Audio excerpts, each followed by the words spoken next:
জলবায়ু পরিবর্তনের ফলে বেশি ক্ষতিগ্রস্ত, তার মধ্যে বাংলাদেশ অন্যতম। কিন্তু ক্ষতির শিকার দেশগুলোকে 4 ভাগের 1 ভাগেরও ক্ষতিপূরণ দেওয়া হচ্ছে না। এমন উদ্বেগ জানানোর মধ্য দিয়েই অন্তর্বর্তী সরকারের প্রধান হিসেবে প্রথমবারের মতো জলবায়ু সম্মেলনে নোবেলজয়ী ডক্টর মোহাম্মদ ইউনূস।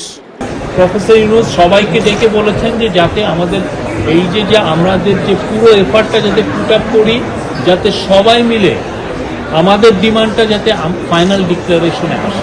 ব্যস্ত সময়ের মধ্যে সাইডলাইনে সাক্ষাৎ হয় তুরস্কের প্রেসিডেন্টের সাথে। অধ্যাপক ডক্টর ইউনূসকে তুরস্ক সফরের আমন্ত্রণ জানানোর পাশাপাশি সমৃদ্ধ বাংলাদেশ গড়তে এবং চলমান সংস্কার প্রক্রিয়া এগিয়ে নিতে সম্ভাব্য সব ধরনের সহযোগিতার প্রতিশ্রুতি দেন বিশ্বের অন্যতম প্রভাবশালী এই রাষ্ট্রপ্রধান। গ্লোবাল নর্থের মধ্যে আমরা এমন সব লিডারের উত্থান দেখছি যারা আসলে ক্লাইমেট চেঞ্জ যে একটা হচ্ছে, পৃথিবী যে একটা ভয়াবহ রকমের একটা বিপর্যয়ের মুখে, তারা সেটা সরাসরি অস্বীকার করছে।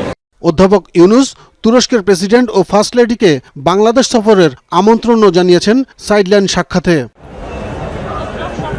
একই সময় ছাত্র আন্দোলনের সংহতি প্রকাশ করে প্রতিবাদ কর্মসূচিতে অংশগ্রহণের দায়ে সাজাপ্রাপ্ত 57 প্রবাসী বাংলাদেশি শ্রমিককে মুক্তি দেয়ায় প্রধান উপদেষ্টা সংযুক্ত আরব আমিরাতের প্রেসিডেন্ট মোহাম্মদ বিন জায়েদ আল নাহিয়ানকেও ধন্যবাদ জানান।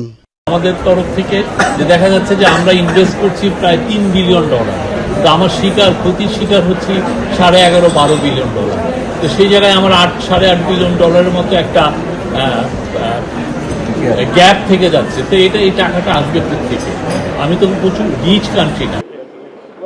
সাইডলাইনে ডক্টর ইউনূসের সঙ্গে সাক্ষাৎ করা বিশ্ব নেতাদের মধ্যে পাকিস্তানের প্রধানমন্ত্রী শেহবাজ শরীফ, ঘানার রাষ্ট্রপতি নানা আকুফো অদ্দো, মালদ্বীপের রাষ্ট্রপতি মোহাম্মদ মুইজ্জু, বসনিয়া ও হার্জেগোভিনার রাষ্ট্রপতি ডেনিস বেচিরোভিচ অন্যতম।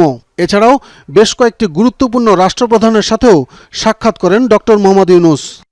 প্রধান উপদেষ্টা জলবায়ু সম্মেলন উপলক্ষে আজারবাইজানের বাকুতে 4 দিনের সরকারি সফরের আগে সোমবার ঢাকা ছাড়েন। আব্দুল্লাহ তুহিন, যমুনা নিউজ, ঢাকা।